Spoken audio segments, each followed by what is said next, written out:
전체적으로 건강을 이렇게 챙길 때 그래도 사람의 몸의 구조가 어떻게 되어 있는지를 알고 어떻게 건강을 챙겨야 하는지에 대한 얘기를 드리도록 할게요. 사람이 우선은요, 우리 사람의 몸의 구조에 대해서 정확하게 아는 게 중요해요. 그래서 우리의 몸은 11가지의 계통으로 이루어져 있어요. 신경계, 호흡계, 근육계, 소화기, 내분비계, 뼈, 그죠? 그래서 이런 11가지의 계통으로 이루어져 있고, 이러한 계통들 안으로, 몸 안으로 들어가 보면 위나 간이나 장이나 장기들이 구성이 되어 있어요. 그러한 장기들을 기관이라고 해요. 그리고 이러한 기관들은 무엇이 모여서? 조직이 모여서 기관을 이루는 거예요. 자, 그러니까 몸에 이상이 오면 무슨 검사를 해요? 조직 검사를 하죠. 그죠? 조직 검사를 하는 이유는, 조직을 떼는 이유는, 조직은 무엇으로 구성이 되어 있기 때문에? 세포로 구성이 되어 있기 때문에. 네, 안녕하세요. 의자를 해주실 거예요. 자, 그래서 우리 인간은 몇 쪽에? 60쪽의 세포로 되어 있습니다. 그러니까 내가 간이 건강을 하려면 간세포가, 그죠? 네, 장세포가, 모든 인간의 모든 게 다 세포로 구성이 되어 있는데, 자, 그러면 세포를 건강하게 하면 조직도 기관도 계통도 몸도 건강하다라는 답을 얻을 수가 있는 거예요. 그죠? 그러면 세포를 건강하게 해야 되는데, 세포를 건강하게 하려면 세포가 필요로 하는 영양소가 들어와야 되겠죠. 우리가 세포가 필요로 하는 영양소, 바로 학교 때, 중학교 때 배웠던 기억을 더듬어 보시면 5대 영양소, 그죠? 이게 바로 세포가 필요로 하는 영양소인데, 5대 영양소, 탄수화물, 단백질, 지방, 비타민, 미네랄, 무기질이라고도 하죠. 자, 그러면 지금의 학생들은 식이섬유, 물까지 해서 7대 영양소를 공부를 하는 거예요. 그래서 이렇게 5대 영양소 중에 아주 중요한 3대 영양소, 이러한 3대 영양소, 탄수화물, 단백질, 지방은 거대합니다. 크기가. 그래서 이러한 거대한 영양소들은 우리 세포 안으로 그냥 못 들어가게 돼 있어요. 그러니까 세포 안으로 들어갈 수 있는 크기로 쪼개어져야 돼요. 가수분해 되어져야 되는데, 탄수화물은 포도당으로, 그죠? 단백질은 아미노산으로, 지방은 지방산으로 이렇게 가수분해 되어졌을 때 세포 안에 쓰여질 수가 있어요. 자, 포도당을 누가 잡아서 세포 안으로 넣어줘야 돼요? 인슐린이라고 하는 애가 세포 안으로 넣어주는 역할을 해야 돼요. 이것이 잘 안 될 때 소변을 통해서 포도당이 빠져나오는 것을 병이라고 일컫는 거죠. 그죠? 네. 그래서 여러분들이 음식을 감기 몸살이 왔어요. 한 끼 식사를 딱 했을 때 몸이 갑자기 확 좋아지던가요? 아니죠. 근데 병원에 가서 링겔을 맞으면 그래도 반짝 괜찮은 느낌이 있어요. 왜 그래요? 바로 세포 속으로 바로 쓰여질 수 있는 형태의 영양을 주사를 맞기 때문에 그런 거예요. 그죠? 자, 그러면 현대인들은 이러한 고칼로리, 고단백, 고지방을 통해서 이렇게 가수분해된 상태의 세포 속으로 쓰여지지 못해서 세포에 여러 가지 질병이 오는 상황이 되는 거예요. 자, 그러면 이렇게 포도당으로, 아미노산으로, 지방산으로 이렇게 분해된 상태를 전문용어로 뭐라고 하냐면요, 소화 흡수된 상태다라고 얘기를 하는 거거든요. 그럼 이렇게 소화 흡수될 때 얘네가 그냥 되는 게 아니라 산소, O2, 산소와 효소라는 애가 필요해요. 그런데 이 효소가 자기 혼자 역할을 하는 애가 아니고, 이 효소를 도와주는 조효소라는 애가 있어야지만 이 역할을 할 수가 있어요. 그래서 이 조효소가 뭐냐면 바로 비타민, 미네랄의 또 다른 이름입니다. 비타민, 미네랄은 조효소라고도 하고 미량 영양소라고도 얘기를 하는 거예요. 그래서 이렇게 탄수화물, 단백질, 지방이 포도당으로, 아미노산으로, 지방산으로 이렇게 가수분해 되어질 때 조효소, 비타민, 미네랄이 없이는 이렇게 쪼개어질 수가 없고 세포 안에서 잘 쓰여질 수가 없는 것을 우리가 알 수 있는 거예요. 그죠? 그래서 그러면 현대인들이 이렇게 당뇨병, 또 현대인들이 앓고 있는 암, 그죠? 그 다음에 혈압이라든지 심혈관계, 뇌혈관계, 고지혈증 이러한 질병들로 현대인들이 고통을 받고 있죠. 그죠? 이러한 질병들을 총칭해서 뭐라고 해요? 만성, 오래된, 그래서 퇴행성, 낡은 질환. 그러다 보니까 이거는 누가 많이 걸려요? 성인, 성인 질환 또는 이게 다 대사가 되지 않아서 생기는 대사질환. 다 똑같은 얘기입니다. 그래서 현대인들이 많이 걸리는 암이라든지 당뇨, 혈압, 고지혈증, 여러 가지의 면역 체계가 흔들려서 오는 이러한 질환들을 면역 질환이라고도 하고 이렇게 불리어져요. 그러면 이러한 질환들이 왜 왔냐라는 거예요. 그래서 현대 과학으로 이러한 질환의 원인이 현대 과학으로 밝혀졌어요. 두 가지로 밝혀졌거든요. 첫 번째로 가장 큰 원인은 영양의 불균형으로 밝혀졌습니다. 자, 어떠한 영양의 불균형? 현대인들이 먹는 고칼로리, 고단백, 고지방 많은 양들의 3대 영양소들을 많이 먹는데 얘네들을 이렇게 가수분해 형태로 포도당으로, 아미노산으로, 지방산으로 이렇게 가수분해 형태로 해서 세포 안에 쓰여지게 할 때 반드시 필요한 바로 미량 영양소, 조효소의 너무나 부족한 영양의 불균형으로 현대인들의 이런 만성 퇴행성 질환이 왔다라고 밝혀진 거예요. 자, 여러분들이 불과 일주일 전에 식사를 한번 생각을 해보세요. 나의 아침, 점심, 저녁 이러한 식사를 하실 때 과연 나는 이렇게 조효소를 하루에 내가 많이 먹는 양에 비해서 얼마만큼을 조효소를 내 몸에 넣어줬는지. 자, 그러면 미네랄은 어디에 있는 애예요? 미네랄은 바로 땅 속에 있는 거예요. 미네랄은 이 미네랄이 땅 속에서 씨앗이 미네랄을 머금고 자라서 무엇에 의해서? 빛에 의해서 비타민이 만들어지는 거죠. 그러니까 비타민 미네랄을 얻으려면 예전에는 어떻게 얻었어요? 과일이나 야채 속에서 얻었던 거예요.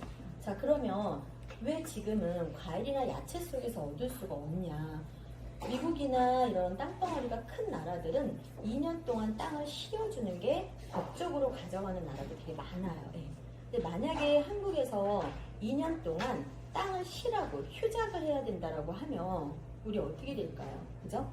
그러니까 한국의 상황은 어때요? 1년 내내 비닐하우스를 치죠. 땅 속에 미네랄이 거의 없다는 얘기예요. 그러니까 칼륨이라고 하는 비료를 넣지 않으면 농사가 되질 않습니다. 더 힘든 건 뭐냐면 우리가 이제 수확을 하죠. 과일, 야채 수확을 해서 수확을 하게 되면 이 수확된 과일, 야채 얘네 스스로가 자기를 지키기 위해서 성분들을 자기가 만들어서 뿜어내는 게 있어요. 그런 성분들은 바로 비타민과 미네랄을 파괴시키는 성분들이에요. 그러니까 과일, 야채에서 비타민, 미네랄을 얻으려면 몇 시간 전에? 4시간 전에 드셔야 돼요. 자, 여러분들 과일, 야채 수확한 지 4시간 전에 다 드실 수 있어요? 네. 마트에서 우리 집 냉장고를 들락달락 하면서 이렇게 먹게 되죠. 그죠? 그러니까 어려운 거예요. 자, 이것만 있는 게 아니라 과일이나 야채에는 여러분들 지금 제철 과일이 있어요? 1년 내내 수박을 먹을 수 있죠. 그러니까 어떡하겠어요? 여기에 성장 호르몬을 넣게 됩니다. 근데 여러분들이 씨 없는 수박, 씨 없는 포도, 그죠? 이런 게 좋은 게 아니에요. 여러분들이 네이버에서 씨 없는 수박, 씨 없는 포도 이런 거 치시면은 그게 다 우리 인간의 그런 세포에 영향을 아주 나쁘게 줄 수 있는 그러한 성분들로 많이 알려져 있고 거기에다가 과일을 빨리 키우게 하기 위해서 요즘에 가축도 그죠? 다 빨리 성장시켜서 성장 호르몬 주세요. 먹을 게 하나도 없어요. 따지고 보면. 그래서 이렇게 성장도 당도가 높지 않으면 과일 드실 수 있어요? 토마토도 달아야 먹어요. 지금은. 그러니까 이 안에 비타민, 미네랄 이러한 성분들을 먹기란 참 어렵다. 4시간 전에 그것도 그죠? 그래서 이렇게 4시간 전에 파괴되지 않은 형태로 또 식물이 가지고 있는 본연의 독성들을 잘 배제시켜서 정제시키고 해서 완전한 형태로 만들어 놓은 영양제를 우리가 잘 알고 먹어야 되는 게 굉장히 중요한 거예요. 자, 이렇게 과일이나 야채를 통해서 비타민, 미네랄을 얻기란 너무 어렵다. 그리고 현대인들이 앓고 있는 이러한 질병들은 영양의 불균형에 의해서 많이 온다. 자, 그럼 두 번째는, 두 번째 과학적으로 밝혀진 원인은 뭐냐면요. 스트레스로 밝혀졌어요. 스트레스를 받으면 왜? 여러분들 급성으로 오는 백혈병, 급성으로 오는 간염, 스트레스를 받게 되면 사람의 몸에서 20배 이상 만들어내는 아주 무서운 활성산소라는 애가 있어요. 자, 이 활성산소라는 애는 전자를 이렇게 하나 가지고 있는 불안정한 산소예요. 우리가 이렇게 소화흡수 과정에서 뭐가 필요하다고 그랬어요? 산소가 필요하다고 했어요. 영양소를 운반할 때도 산소가 굉장히 필요하죠. 이 산소가 우리 몸에서 들어오면 지금도 산소가 들어오죠. 호흡을 하면 산소가 들어와서 이 화학 반응에 의해서 O가 하나 날아가 버립니다. 그래서 이 하나가 날아가서 하나밖에 없는 이러한 상태를 활성산소라고 하는 거예요. 자, 근데 얘가 이렇게 숨을 쉴 때 만들어지는 활성산소는 좋은 역할도 합니다. 그런데 갑자기 이제 고칼로리, 고단백, 고지방 많은 양의 산소량을 요구할 때가 있어요. 여러분들이 길에 이렇게 걸어 다니시면 매연, 그죠? 이런 나쁜 화학 성분들이 들어오면 많은 양의 산소량을 요구합니다. 이럴 때 생기는 활성산소는 이렇게 사람의 몸을 공격하는데 어떻게 공격을 하냐면 정상 세포는 전자를 이렇게 두 개 가지고 있어요. 건강한 세포예요. 아주 건강한. 그런데 이렇게 활성산소라고 하는 애는 본인이 전자를 하나 가지고 있는 불안정한 산소예요. 그래서 두 개 가지고 있는 정상세포를 공격을 해서 하나를 가지고 오려는 습성을 가지고 있는 애예요. 자, 그래서 하나를 가지고 오게 되면 세포를 어떤 상태로 만드냐면요. 하나를 잃어버린 산화된 세포의 상태를 만들어 놓는 거예요. 자, 산화된 세포를 가지고 이런 활성산소가 계속 공격을 하면 이 산화된 세포는 무엇이 될 수도 있어요? 암이 될 수도 있는 거예요. 그러니까 누구라도 다 암을 가지고 있다라고 얘기를 표현을 하죠. 전문가들이. 이렇게 그러면 스트레스를 받으면 사람의 몸에서 활성산소를 20배 이상 만들어내는 거예요. 이렇게 되면 내가 약한 쪽을 얘네가 강타합니다.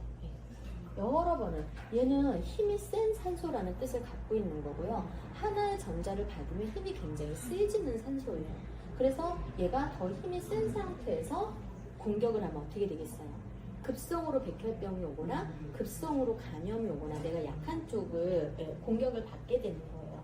자, 그러면 이 활성산소라는 애는 되게 무서운 애죠. 여러분들이 뉴스에서도 많이 들었죠. 건강 관련 프로그램에서 노화의 주범, 활성산소, 모든 면역계 질병의 주범, 활성산소. 바로 그 활성산소예요.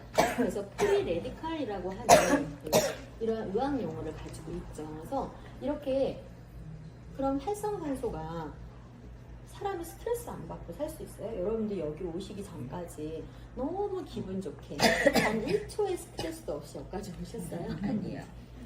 나 오기 싫은데 왜 여기 오라고 한 거야? 이거 보면 스트레스일 수도 있어요. 그죠? 네. 그런데 중요한 거는 스트레스를 안 받고 살 수는 없기 때문에 얘가 이 활성산소가 생겼을 때 얘를 빠르게 잡아서 중화시켜 버릴 수 있는 애가 있다라면, 그죠? 이 활성산소를 해결할 수 있는 해결책은 과학적으로 밝혀졌어요. 어떻게 밝혀졌어요? 6개의 전자를 가지고 있는,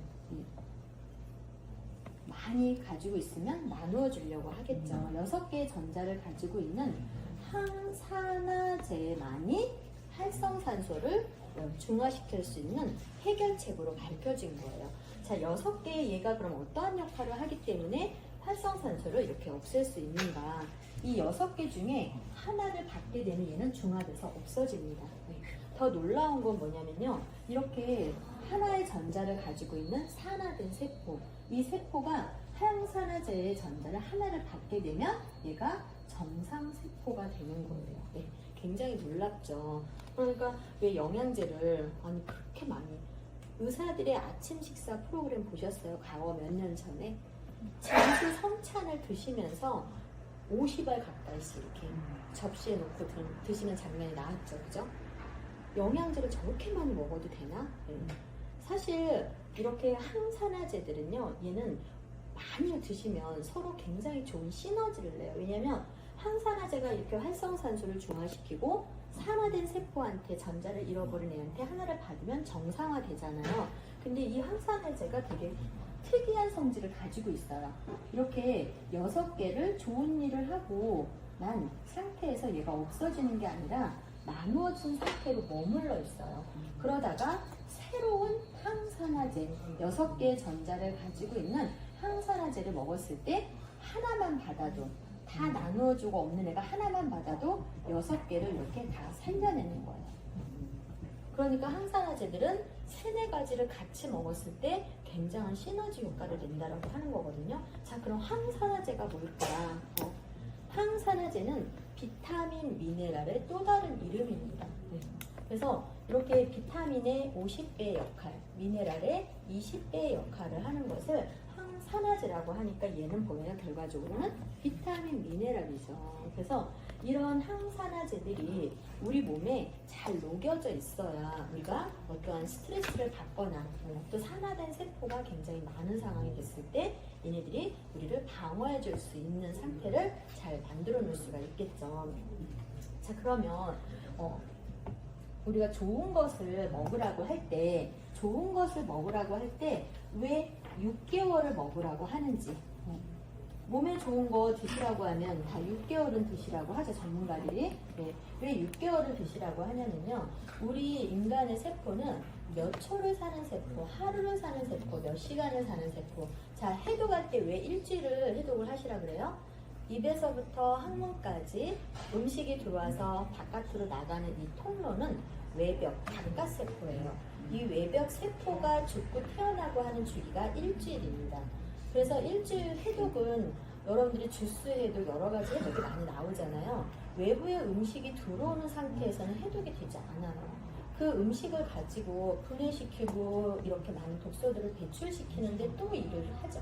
그러니까 외부에 맵고 짜고 특히 나트륨 그리고 화학적인 거 이런 것들이 7일 동안은 들어오지 않아야 돼요. 그래야 내장에 있는 지방, 혈액 안에 있는 독소나 이러한 찌꺼기들을 몸 바깥으로 내보내려고 하는 성향을 우리 몸이 스스로가 갖게 됩니다. 그래서 해독을 할 때 반드시 외벽 세포의 주기인 일주일, 그러면 기업들의 영업상수에 속으면 안 돼요. 3일만 해도 된다. 뭘 먹으면서 해도 된다. 이게 과학적으로 말이 돼요? 안 되죠. 네. 여러분들이 이 자리에 와 계시는 거는 어떠한 회사를 내가 알아가는 것보다는 이렇게 누군가로부터 내가 지식이 생겨야 누군가로부터 속을 이유가 없는 거예요. 그죠? 그래서 해독은 반드시 외부의 음식물이 들어오지 않은 상태에서 이렇게 안전한 영양을, 세포에 영양을 넣어주면서 하는 게 굉장히 올바른 해독이다. 자, 그러면 왜 6개월을 먹으라고 하는가? 인간의 세포의 70%는 죽고 태어나고 하는 주기가 6개월입니다. 그래서 6개월 동안은 세포의 건강관리를 잘 하실 수 있게 하는 건데, 자, 그럼 하나의 단순한 예를 한번 설명을 드려볼게요. 내가 간 세포의 건강 상태가 이렇게 너무 약해요. 자, 그러면 이 간 세포가 죽고 태어날 때 어떻게 태어나면 좋겠어요? 건강한 상태로 태어나면 좋겠죠. 네. 자, 건강한 상태로 태어날 수 있다면 이 세상에 아픈 사람이 하나 더 있어요. 늙는 사람도 없고, 그죠? 네. 근데 세포는 어떠한 상태? 나의 건강 상태에 똑같이 태어나는 거예요. 그러니까 6개월 동안 좋은 세포의 영양 관리를 해서 세포의 건강 상태를 조금씩 채워가는 거예요. 이렇게 관리해서 조금 더 건강한 상태로 세포가 죽고 태어나고 반복하면서, 그러다 보면 어느 순간이 오면 세포는 최적의 건강 상태가 되는 날이 오겠죠. 자, 그래서 영양제는 질병을 낫게 하는 게 아니라 세포의 상태를 최적의 건강한 상태로 만들어주는 거예요. 그래서 세포가 최적의 건강한 상태가 만들어지면 세포는 자연 치유의 능력을 갖게 되는 거예요. 바로 개인 방어 시스템이 강화됐다, 면역 시스템이 정상화됐다, 이렇게 표현을 하는 거거든요. 그러니까 우리가 영양제를 먹어서 질병을 낫게 하는 것이 아니라 어떻게 한다고요? 세포를 가장 최적의 건강 상태를 만들어서 세포 스스로가 자연의 힘으로 치유의 능력을 개인 방어 시스템을 강화시키는 거다. 그러니까 누군가는 영양제를 먹고도 질병이 나았다라는 사람도 많고, 네. 그러니까 이렇게 우리가 영양제를 먹어서 느낌이 하나도 없는 영양제들도 있고, 사람의 몸에서 흡수돼서 쓰여지는 생체 이용률이 5에서 10% 정도, 20%, 30%, 50% 안쪽인 회사를 드시면 별 느낌이 없는 거예요. 예. 20년, 30년을 먹어도 크게 느낌을 못 받을 수도 있죠. 만약에 그런 생체 이용률이 굉장히 떨어질 수 있는 그런 영양제를 먹어도 내가 어떤 느낌을 받았다. 그러면 지금 세포의 영양 상태가 굉장히 많이 떨어져 있을 때는 그런 느낌을 받을 수 있어요. 그죠? 그래서 세포의 영양의 상태, 흡수돼서 쓰여질 수 있는 양을 96.1%짜리가 있다라는 한 번을 먹어도 느낌이 굉장히 강하겠죠. 그죠? 그런 영양제를 볼 수 있는 그러한 눈이 있어야 되고 그런 지식이 있어야 좋은 영양제를 선택할 수 있는 걸 알 수가 있겠죠. 그래서 이렇게 세포의 상황들을 잘 아는 게 너무 중요한 거예요. 자, 그러면 우리가 비타민, 미네랄이라고 하는 것은 얼마만큼의 몇 가지의 성분들을 얘기를 하는 걸까? 기본적으로 그리고 비타민, 미네랄 이런 항산화제 비타민 대부분은 수용성입니다. 그래서 수용성은 사람의 몸에서 쓰여지고 나면 소변을 통해서 다 배출되는 영양소. 그런데 많이 먹지 말라고 하는 거는 어떠한 영양소예요? 지용성 비타민을 얘기를 하는 거예요. 자, 지용성 비타민은 A, D, E, K가 있어요. 자, 근데 지용성 비타민은 부족하면 무서운 질병이 올 수가 있어요. 그래서 절대 부족하면 안 되는 비타민이죠. 근데 이걸 너무 과하게 먹어도 안 되겠죠. 그래서 그러면 지용성 비타민을 안전한 형태로 먹는 게 되게 중요해요. 그래서 우리가 시중에서 백화점이나 여러분들이 약국에서 어떤 영양제를 선택할 때 다 표시 성분이기 때문에 내가 지식이 있으면 이 표시 성분을 보고 구매할지 말지를 결정할 수가 있겠죠. 그래서 이런 지용성 비타민을 안전한 형태로 먹으려면 어떠한 성분이 들어간 형태를 찾아야 하느냐. 이 비타민 A는요, 베타카로틴이라고 하는 형태로 먹는 게 되게 중요해요. 이 베타카로틴은 수용성 비타민 A라고 보시면 돼요. 얘가 수용성인데 비타민 A도 필요하죠. 네. 근데 이 비타민 A가 부족한 사람한테는 본인이 알아서 지용성 비타민으로 바뀌는 수용성 비타민이에요. 네. 근데 만에 한 10,000명 중에 1명은 지용성 비타민으로 바꾸지 못하는 사람들이 있어요. 네. 그래서 우리가 종합 영양제를 선택할 때 베타카로틴이 함량이 많이 들어가 있고 소량의 비타민 A가 들어가 있는 제품을 선택을 하시는 게 되게 중요한 거고요. 자, 비타민 D는 여러분들 주변에 병원에서 비타민 D 주사 맞아도 하나도 효과 없어. 이런 얘기들이 많이 들어보셨죠? 특히 이제 몸이 이렇게 많이 아프신 분들, 그리고 비타민 D가 부족하면 여러 가지 암이라든지 질병을 올 수 있는 상황을 많이 만들 수가 있기 때문에, 그러면 왜 고함량의 비타민 D를 주사로 맞는데도 이 사람은 효과를 못 볼까? 1년이 지나도. 그것은 비타민 D는요, 우리가 햇볕을 봐도 생성이 되고, 그죠? 근데 비타민 D는 사람의 몸에 들어오면 D3의 형태로 바뀌어야지만 많은 역할을 할 수가 있게 되는 거예요. 근데 누군가 사람의 몸은 D3의 형태로 본인이 바꾸지 못하면 햇볕을 봐도 주사를 맞아도 효과가 없는 거예요. 그래서 D3의 형태로 들어가 있는 영양제를 선택하셔야 돼요. 자, 그리고 비타민 E 너무 중요하죠. 비타민 E는요, 임신이 되지 못하는 사람들한테 치료제로 쓰일 만큼, 그 다음에 또 치매 환자들을 치료하는 그러한 천연의 성분으로 많이 씁니다. 그래서 이 비타민 E는 D, 알파, 토코페롤 이렇게 표현된 게 바로 천연의 자연적인 형태예요. 자, 그런데 이 뒤에 이렇게 L이 하나 붙잖아요. 이렇게 되면 얘는 합성입니다.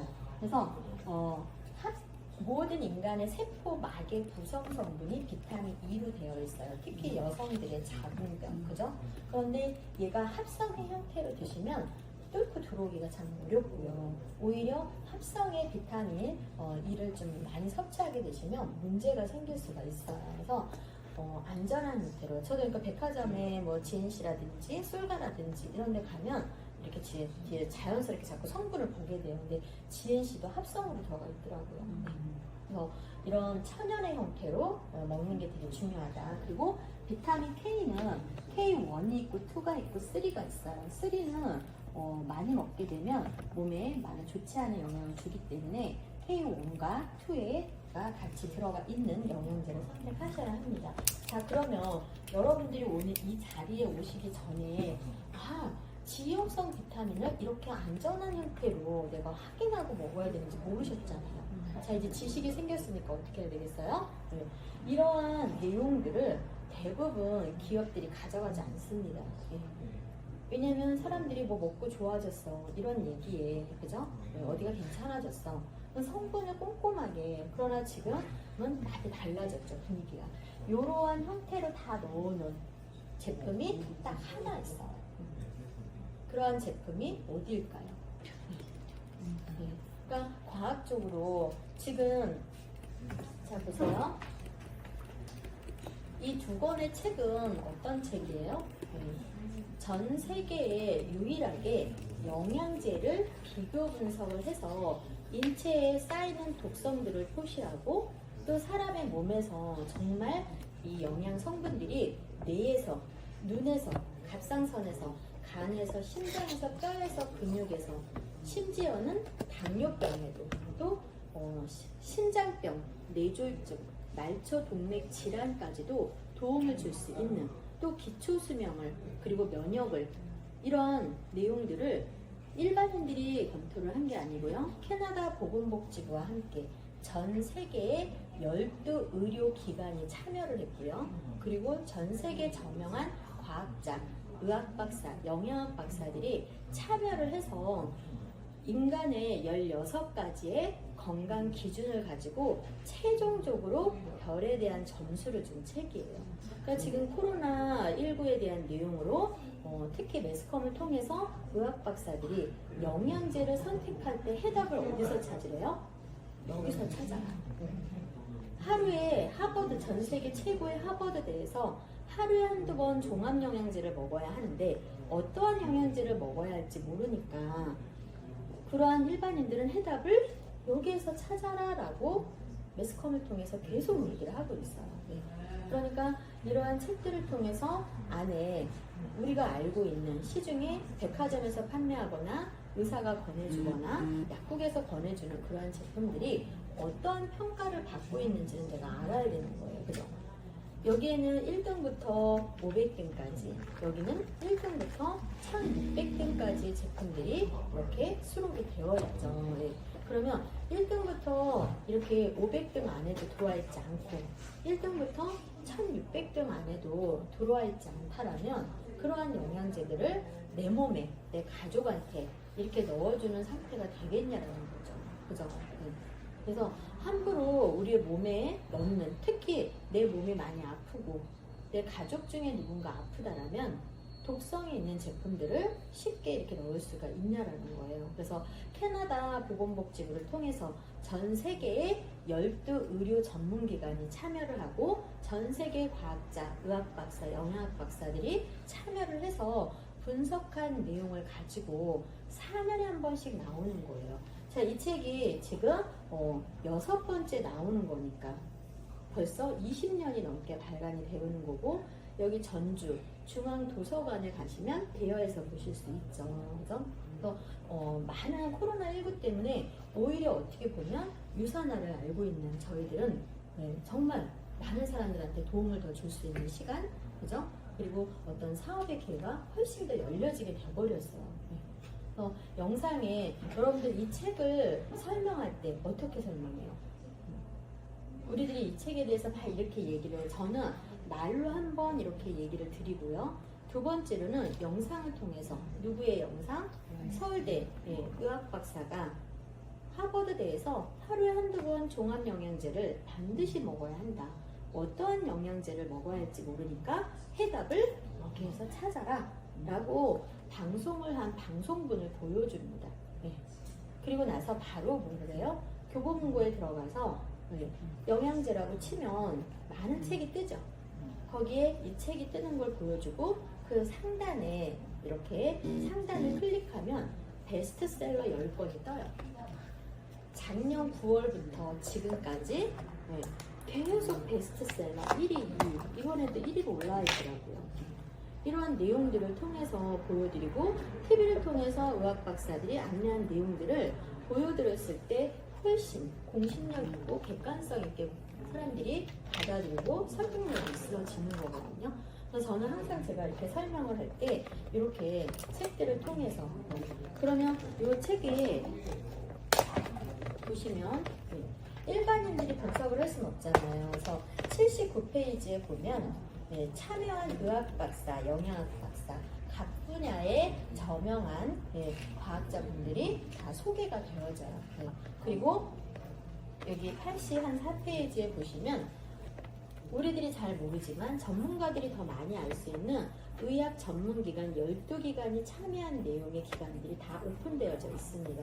그리고 이 분들과 기관들이 모여서 115페이지에 보시면 이렇게 인간의 어떤 기준으로 최종적으로 별에 대한 점수를 줬는지 이 16가지를 가지고 전문가, 전문기관이 분석한 기준에 대해서 설명을 해주고 있고요.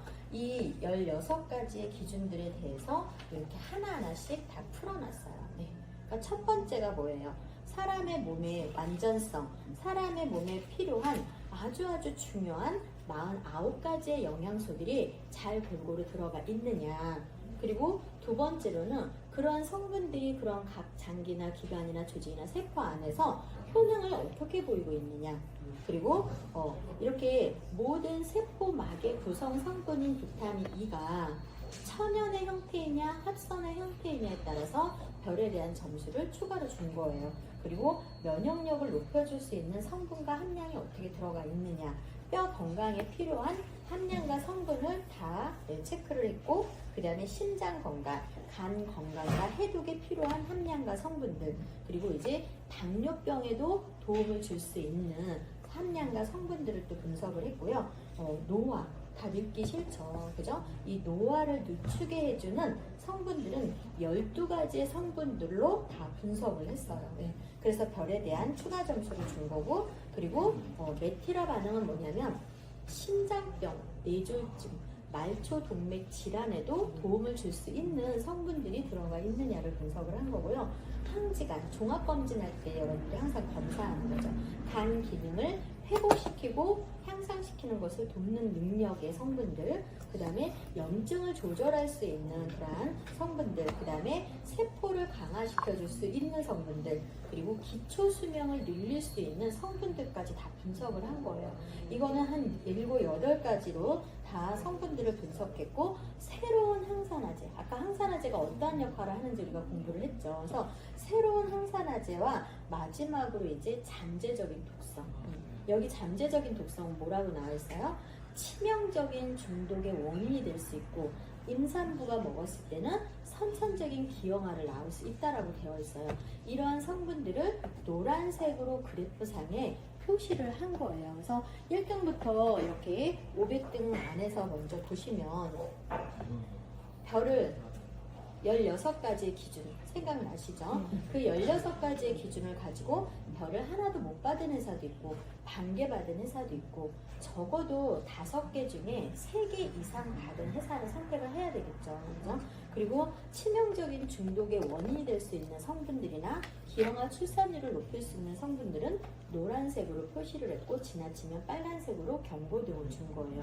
그러니까 우리가 영양제를 선택해야 되는 지식에 대한 것은 노란색이나 빨간색이 없는 제품을 선택을 하셔야 되고요. 그리고 이제 퍼센테이지가 있어요. 이거는 뭐냐면 흡수돼서 쓰여지는 양이 몇 프로냐. 그래서 전문 용어로 생체 이용률이라고 합니다.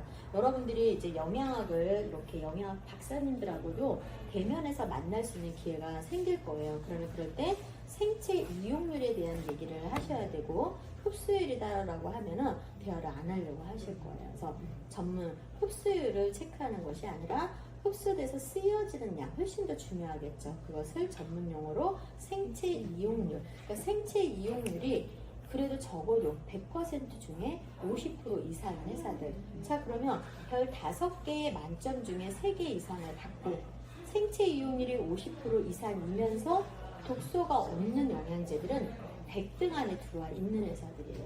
그러니까 제가 예전에 강의를 이렇게 할 때는 어떤 하나 회사만 좋은 것이 아니라 그래도 500등 중에 100등 안에 들어와 있는 회사들은 다 드셔도 괜찮은 거예요. 그죠?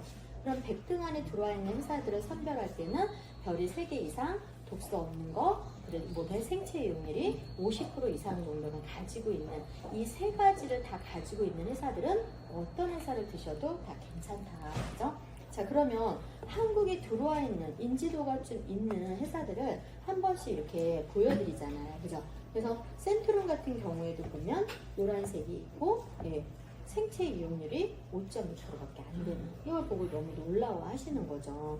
그리고 백화점에서 판매하는 이런 이제 GNC 같은 경우에도 보시면은 50%가 되지 않는 것을 볼 수가 있죠. 예, 그죠? 생체 이용률에 대한.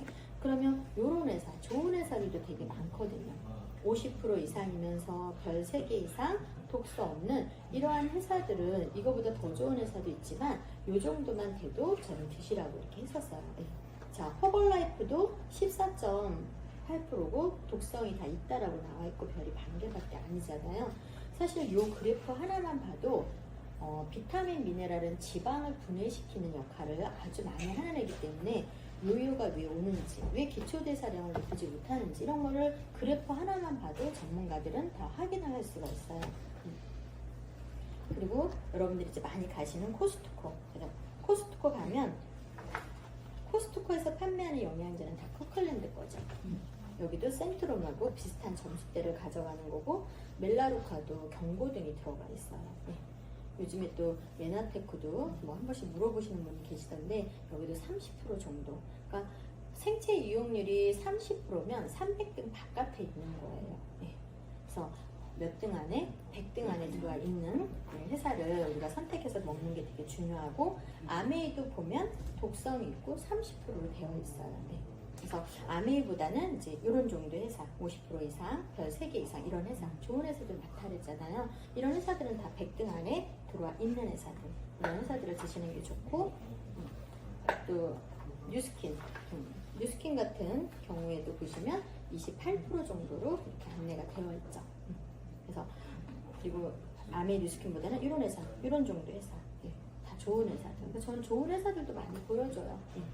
왜냐하면 항상 우리는 사실을 얘기하는 게 되게 중요해야지만 믿음이라는 게 생길 수 있으니까. 그럼 100등 안에 들어와 있는 회사들은 다 드셔도 되고, 솔가 같은 경우에도 비타민 C 하나에 13만원씩 막 팔잖아요. 근데 여기도 60%가 되지 않아요. 예.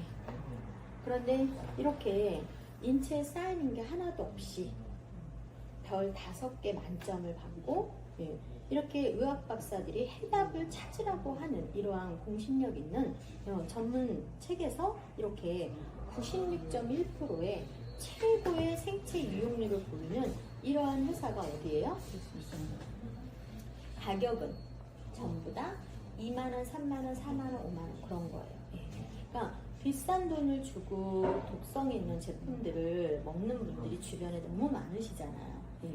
그러니까 일이 아니라 저는 항상 누군가를 도와주는, 지식을 넣어주고 그 지식을 가지고 본인과 본인들의 가족의 건강을 챙길 수 있도록 저는 돕는 일을 지금까지도 하고 있는 거예요.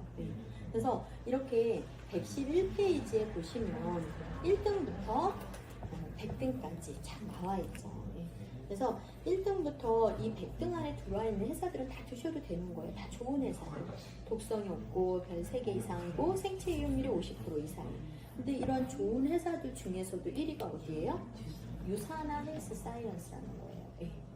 그러니까 좋은 것을 100등 안에 들어와 있는 그러한 회사들도 많이 보여드리고, 지식이 생기면 더 좋은 걸 먹고 싶은 게 사람 마음이잖아요. 네, 그래서 우리가 알려주는 게 아니라 그들이 저는 스스로 선택을 해서 지금까지 온 거예요. 네. 그래서 이 1600개 안에서 더 놀라운 걸 보여드릴게요. 자, 별에 대한 점수는 어떻게 줬다고요? 전 세계 12 의료기관이 참여를 하고, 캐나다 보건복지부와 함께 전 세계 저명한 박사들, 의학 박사, 영양학 박사들이 다 참여를 해서 이렇게 16가지의 건강 기준을 가지고 차등 있게 별에 대한 점수를 줬다고 했어요. 근데 이 별에 대한 점수에다가 플러스해서 또 무엇을 줬냐면요, 정말 최고의 회사들한테는 메달까지 수여를 했습니다. 그래서 이 메달은 전 세계 가장 까다로운 나라 어딜까요? 캐나다하고 호주입니다. 캐나다, 호주는 영양제를 거의 의약품 기준으로 검토를 하기 때문에 특히 호주 같은 나라는 굉장히 까다로워요. 그래서 호주는 100% 다 영양제를 의약품 기준으로 취급을 합니다. 그래서 이렇게 내가 어떠한 제품을 예를 들어서 한국에서 만들었어요. 내가 한국에서 이 제품을 만들었는데 너무 좋은 거예요. 그래서 캐나다나 호주에 가서 너희 나라에서 이 제품 좀 인증 좀 해줘. 그러면 공증을 해줄까요? 안 해주겠죠. 엄청 까다로운 나라인데, 그래서 캐나다나 호주에 가서 공증을 받아오는 회사가 있다라면 그 회사는 동메달을 수여를 한 거예요. 자, 동메달을 받은 회사도 굉장히 좋은 회사겠죠. 그죠? 네. 그리고 이 동메달의 내용을 받고 추가로 미국의 중증 환자들이 먹어도 되는 미국의 약전 USP라고 하는 가이드라인을 받아오면 은메달을 수여를 해준 거예요. 그 나라의 제품한테는. 그러면 은메달도 굉장하죠. 왜냐하면 동메달의 내용, 캐나다, 호주의 공증을 받고 미국에서 중증 환자들이 먹어도 되는 인증까지 받아오면 실버 메달. 그리고 그 이상으로 스포츠, 이걸 다 받고 추가로 도핑 테스트, 운동 선수들이 안전하게 먹을 수 있는 도핑 테스트까지 다 받아오면 금메달. 네.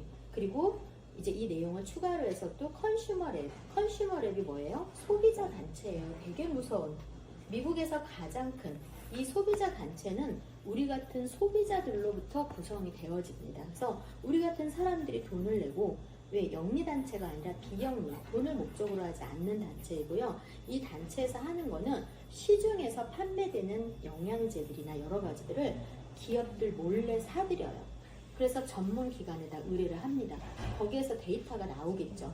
그러면 거기에서 나온 데이터를 기업한테 알리지 않고 전 세계인들이 보는 인터넷에다 띄워버리는 거예요.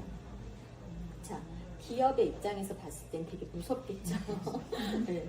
그런데 이 컨슈머 랩은 매년 수많은 제품들을 회원들이 돈을 내는 걸 가지고 계속 사들여서 계속 전문기관에다 분석을 하는 거예요.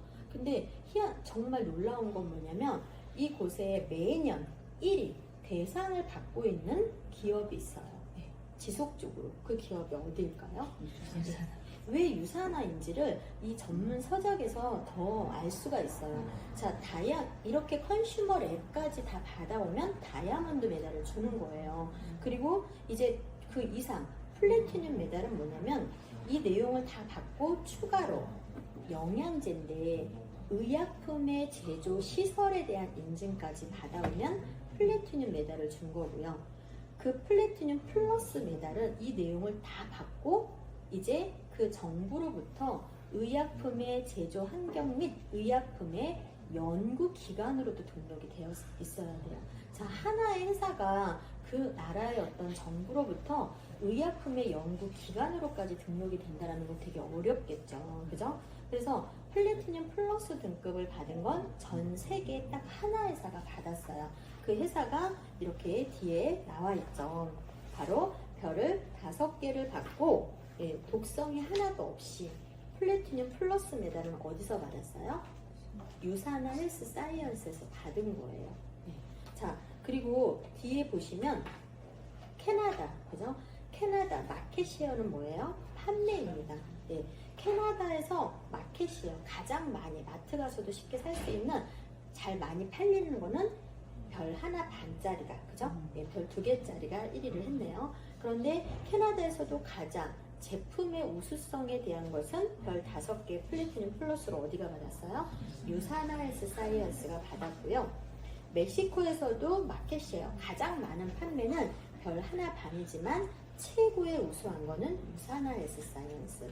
자, 미국은 초강대국이에요. 전 세계 1위의 나라입니다. 그래서 미국에서 1위면 전 세계 1위다. 그러면 미국에서도 가장 많은 판매를 보이는 회사는 별 하나 반짜리예요. 네. 근데 가장 최고의 제품은 어디로 나와 있어요? 별 5개의 플래티늄 플러스의 유사나에서 사이언스입니다. 네. 그러니까 제가 오랫동안 강의를 하면서 답답했던 거예요. 뭐가 답답하냐면 비싼 제품이 좋은 것이 아니라 이렇게 이미 20년 넘게 전 세계의 의료기관들이 다 참여를 하고 전 세계 저명한 박사들이 캐나다 보건복지부와 함께 모여서 4년에 한 번씩 전체 영양제들을 분석을 해서 이렇게 책으로 나오는 전문 서적, 유일하죠. 전 세계 언어로 다 나갑니다. 여러분들이 아마존닷컴에 들어가시면 1어, 스페인어, 영어, 중국어로 다 사서 보실 수 있어요. 그리고 우리나라 교보문고 작년 9월부터 지금까지 거의 1년 동안 베스트셀러 1위예요. 1위. 그러니까 이런 의학 박사들이 영양제를 선택할 때 해답을 여기서 찾아라 라고 하는데 여기에서 1위가 어디예요? 24년 동안 단 한 번도 독성이 없이 최고의 제품을 보여주고 있는 게 유사나 헬스 사이언스예요. 네. 그러니까 저희같이 이렇게 강의를 하는 사람들은 이런 공신력 있는 자료를 보여드릴 수밖에 없는 거고 지식을 넣어주면 스스로 소비자들은 그 지식을 가지고 올바른 영양제들을 선택을 하게 돼 있는 거예요. 그러니까 여러분들도 어떻게 해야 돼요? 유산화에 대한 얘기를 하기에 앞서서 지식을 넣어주는 역할이 굉장히 중요하다. 그 지식이 생기면 지금의 사람들이 우리의 뜻대로 사람들을 만들 수 있어요? 생각을? 절대 없죠. 그죠? 그러니까 지식을 넣어주고 그들의 의견을 존중해주고, 그죠? 그러면서 그들이 선택할 수밖에 없는 상황으로 되니까, 그죠? 네. 자, 지금 시간이 몇 시죠? 11시 16분입니다. 네. 자, 여기에 이제 이런 공부하러 오신 분들이 많으시니까 제가 다이어트에 대한 얘기를 조금 더 강의를 해드릴게요. 자, 지용성 비타민, 그리고 나머지는 다 뭐예요? 수용성 비타민이에요. 자, 이게 제가 얘기하는 것 중에 퀴즈를 하나 몇 개 알아맞혀 보세요. 이 비타민은 어떤 비타민을 얘기하는지. 자, 이 비타민이 부족하면요, 호르몬 계통의 암에 걸릴 확률이 굉장히 높아집니다. 이 비타민이 성장기에 부족하게 되면 키 성장이 잘 되지 않아요.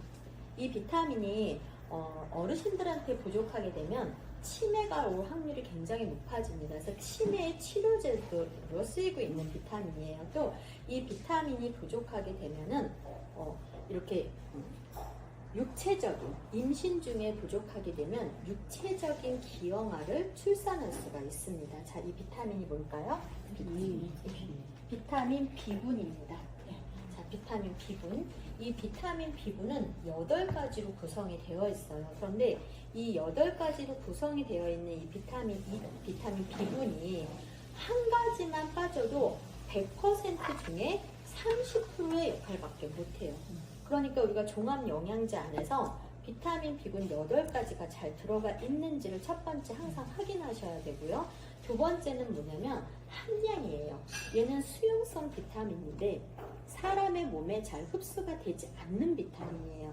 그러니까 많은 양을 먹어도 잘 빠져나가 버리는 거예요. 그래서 왜 선진국에서는 철분제는 반드시 처방에 의해서만 먹을 수가 있어요. 간에 무서운 독성을 만들어낼 수가 있기 때문에 모든 사람들은 하루에 필요한 철분량을 다 만들어냅니다. 간에서. 근데 왜 누군가는 빈혈이 쉽게 빈혈이 오지 않는데 누군가는 뜸하게 빈혈이 오냐라는 거예요. 그것은 이 철분, 내 몸에서 만들어내는 철분을 재흡수시켜줄 수 있는 성분이 없어서 그런 거예요. 그게 뭐냐면 비타민 B군들이에요. 그러니까 임신 중에 철분제를 먹었을 때 변이 흡수가 하나도 되지 않아서 딱딱한 변을 보시는 분들이 많죠. 그럼 그분들은 뭘 드셔야 하는 거예요? 철분제와 함께 비타민 B군을 같이 반드시 드셔야 돼요. 그래서 비타민 B군은 임신이 잘 되지 않는 분들한테도 메가로, 바로 비타민 E, D알파, 토코페롤, 천연의 형태와 함께 굉장히 많이, 그러니까 우리나라에서는 40이 넘어가면 그 인공수정 잘 안 해줘요. 예, 그런데 50이 넘어가도 해주는 미국에 예, 병원이 있어요. 그러니까 저의 지인도 52세에 미국으로 날아가서 인공수정을 해가지고 안정화됐을 때 한국에 와서 아이를 낳았어요. 네. 근데 저희 이제 둘째 딸아이 같은 학부모 엄마였는데 60에 이제 8살인 거예요. 그래서 근데 이제 그 엄마가 그렇게 이제 원정으로 가서 하고 온 내용을 얘기를 해주면서 거기에서 가장 중점을 두는 게 영양요법인 거예요. 거기에 바로 비타민 B군과 D알파, 토코페롤. 네. 그래서 이러한 비타민 B군은 그러다 보니까 수용성이어서 잘 흡수가 안 돼요. 그러면 시중에서 여러분들이 쉽게 알 수 있는 영양제들이 이 8가지를 다 먹으려고 하면 3-4가지를 같이 사서 먹어야 되는 경우가 대부분이고요. 타회사들도 마찬가지예요. 그리고 함량이 100%, 200% 이렇게밖에 안 들어가 있어요. 사실 비타민 B군 중에 1, 2, 뭐 6, 9, 12 막 이런 애들은 1000%, 많게는 4000%, 12 같은 경우는 4000% 이렇게 들어가 있는 걸 찾으셔야 하거든요. 흡수가 거의 안 되기 때문에. 근데 100%, 200% 가지고 되겠냐고요. 거기에 8가지도 안 들어가 있고. 미네랄은 또 많이 먹는 게 중요한 게 아니에요. 미네랄은 비율이 잘 맞아 있어야 돼요. 아연과 구리가 10대1, 칼슘과 마그네슘이 1대1. 이렇게 비율을 맞추려면 어떡하겠어요? 돈이 많이 들어가게 되겠죠. 그죠? 그래서 미네랄은 많이 먹는 게 중요한 게 아니라 또 고가의 항산화 미네랄, 몰리브덴이라든지 셀레늄, 암 환자들이 반드시 먹어야 하는 그러한 성분이 유산이멀제로 들어가 있는 거예요. 그런 비율이라든지 이런 걸 보고 굉장히 전문가들이 놀라워하는 거고, 생체 이용률 96.1%가 그냥 나온 게 아니다라는 거예요. 지용성 비타민이 가장 안전한 형태로 먹을 수 있고 가장 흡수가 돼서 효과를 볼 수 있는 형태로 들어가 있다라는 거, 그죠? 그리고 나서 수용성 비타민 중에 비타민 B군이 엄청나게 많은 일을 하는, 얘네가 흡수될 수 있는 양과 8가지 성분이 다 들어가 있다라는 거. 미네랄이 이렇게 비율이 잘, 이러한 영양제를 여러분들이 어디서 볼 거예요? 그러니까 공신력 있는 이러한 자료가 12 의료기관들이 다 참여를 해서 이러한 자료들이 그냥 나오는 게 아니기 때문에 주변에 많은 사람들한테 올바른 지식을 넣어주는 역할을 잘 하시길 바라고요. 자, 다이어트, 그죠? 사람이 한 끼에 한국 여성들, 그죠?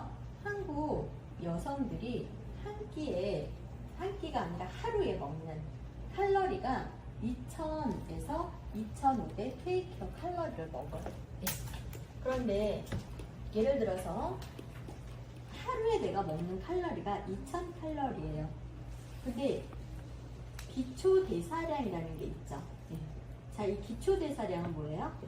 가만히 내가 숨만 쉬고 있어도 내 몸에서 지방을, 에너지를 이렇게 분해시켜 줄 수 있는 양이죠. 자, 숨만 쉬어도 그게 평균적으로 한 성인 여성이 한 1200 정도 돼요. 그럼 내가 2000을 먹고 1200을 분해시켰으면 얼마가 남는 거예요? 800. 이것도 운동하고 움직이고 막 해서 소모를 시켜야 안 쌓이는 거예요. 근데 아무것도 안 하고 누워서 앞으로 뒤로 엑스레이 찍으면 이거 쌓이죠. 그렇겠죠. 그죠? 그러니까 그러면 중요한 건 뭐냐면 기초 대사량을 흔들지 않는 게 되게 중요해요. 예를 들어서 기초 대사량이 1000으로 떨어지면 몇을 쌓는 거예요? 쌓는 양은 더 많아지게 돼 있는 거예요. 이게 뭐예요? 요요예요. 몸무게가 늘어난 걸 요요라고 하는 게 아니라 내 몸에 지방량이 늘어나는 걸 요요라고 하는 거예요. 자, 그러면 수많은 사람들이 다이어트를 할 때 평생 다이어트를 하죠. 왜? 요요 때문에.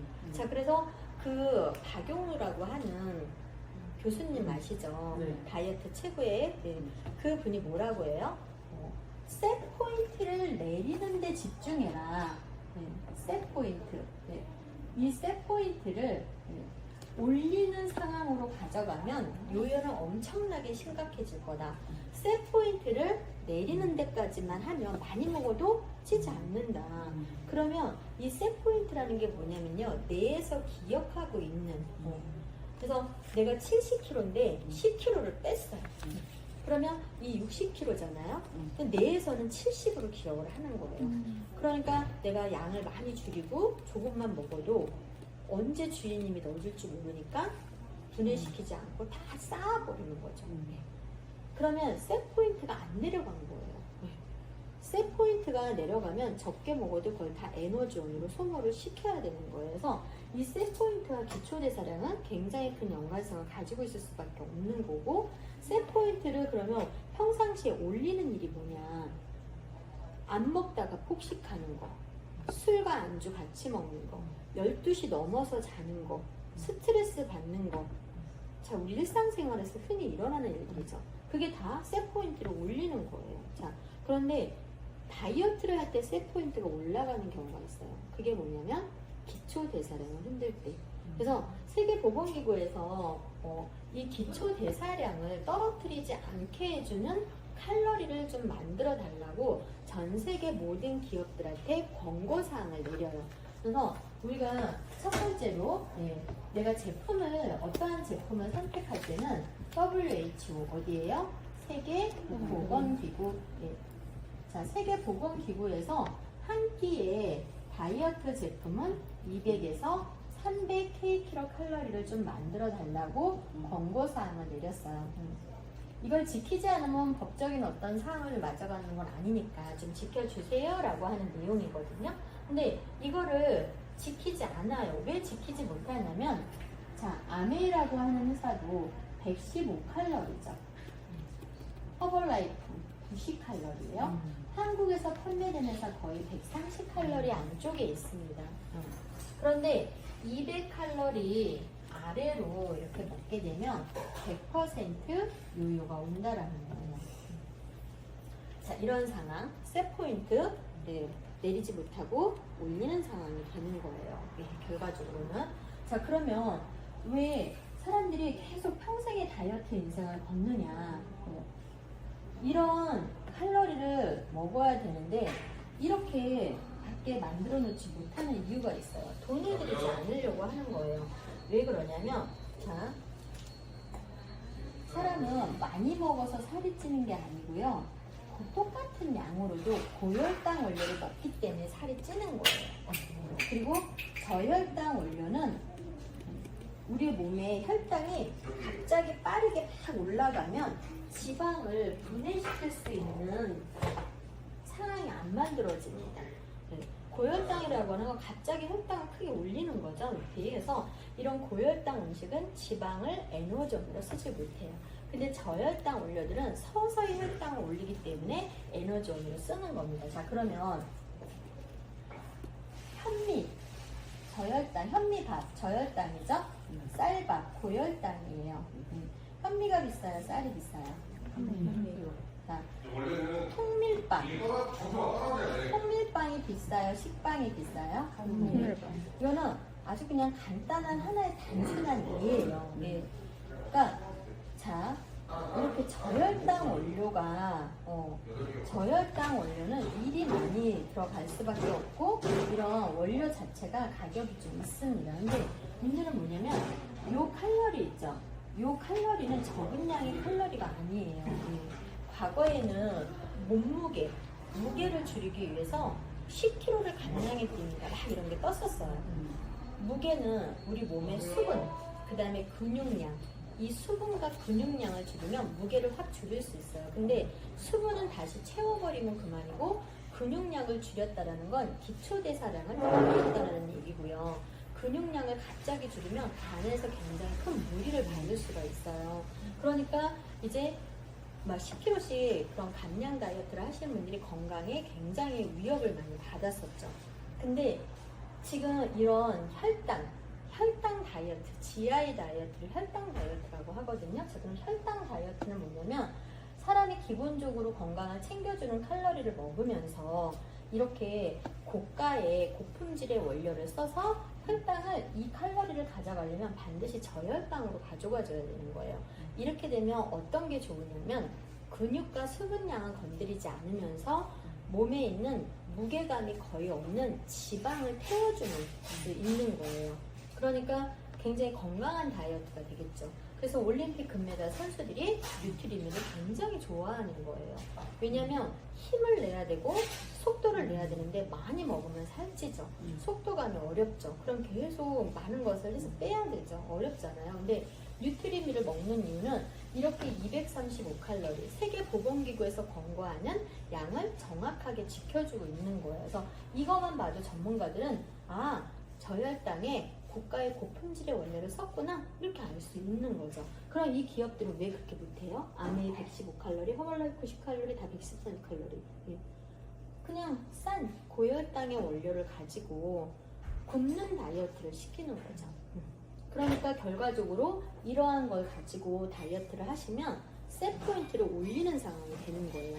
그러니까 이런 걸로 다이어트를 해서 순간 뺐다가 시간이 지나면 내 몸에다 내가 무슨 행동을 한 거예요? 셋 포인트를 올리는 상황을 만들어 놓은 거예요.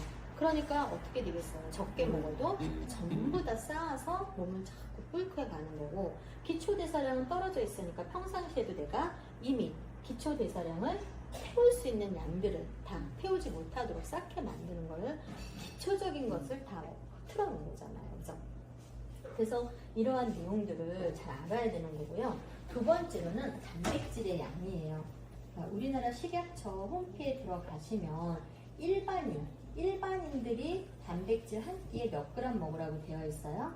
12g 드시라고 되어 있어요. 우리나라 식약처 홈페이지에 들어가시면.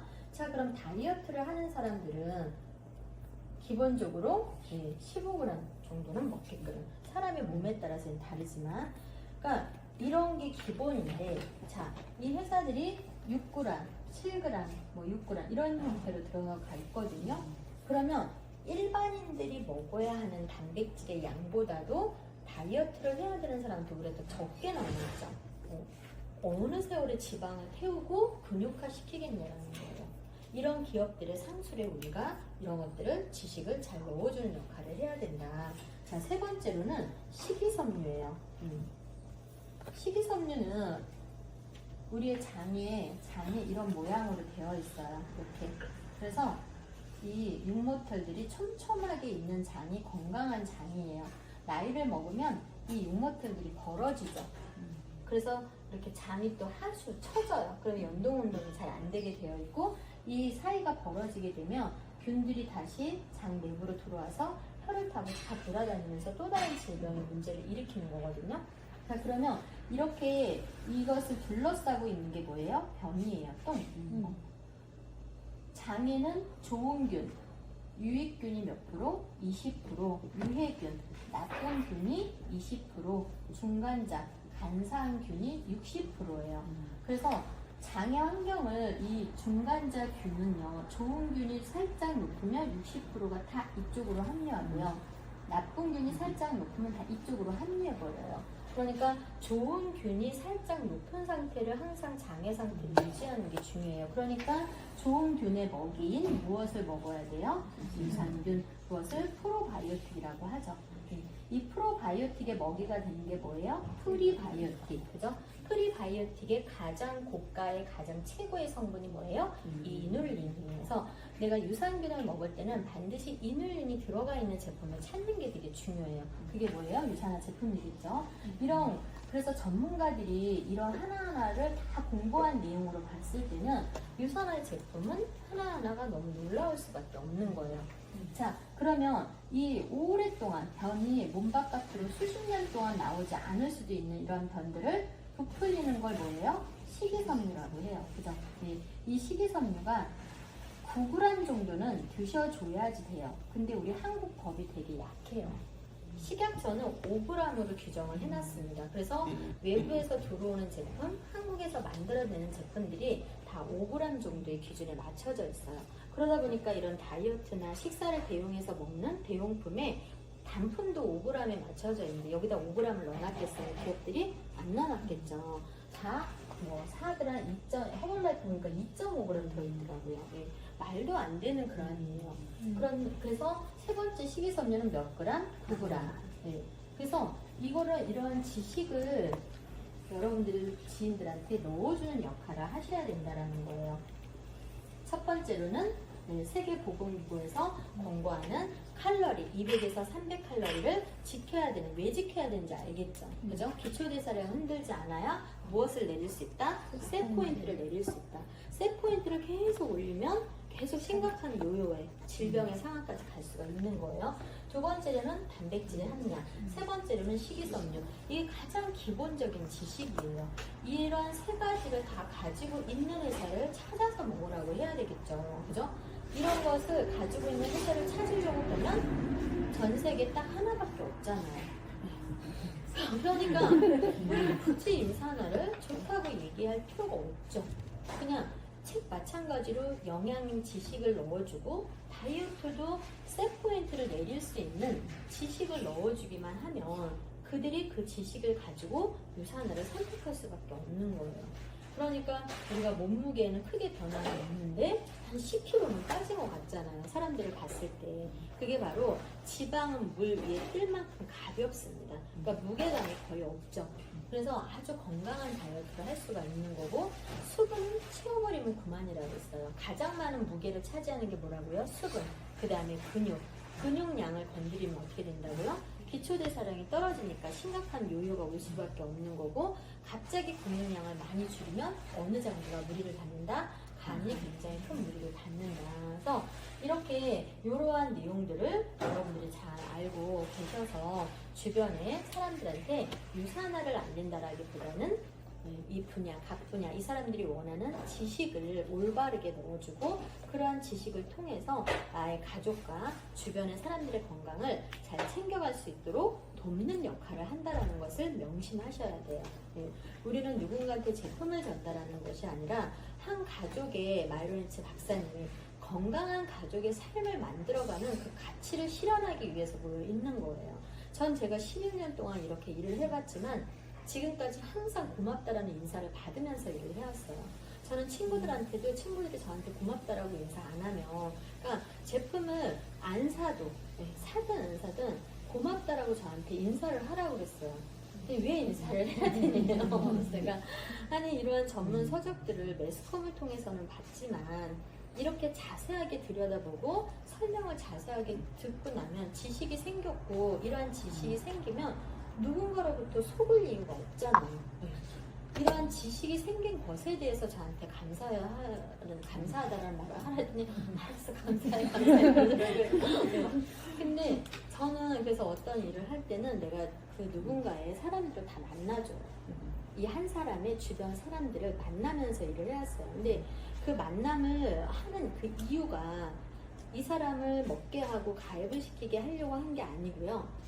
이 분의 지인분들이 야, 누군가 네 동생이 하는 일은, 언니가 하는 일은 반드시 들어봐야 되겠더라. 그래야 내가 누군가로부터 사기당할 일이 없겠더라.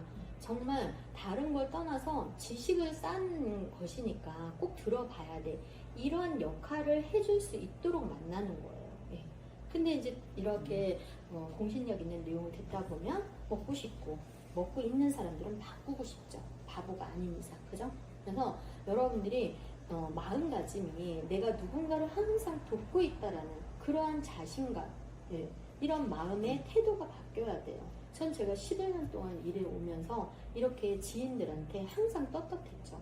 그러니까 지금 의사나 약사분들이 같이 저희들하고 일을 많이 하잖아요. 그죠? 근데 그분들이 뭐라고 해요?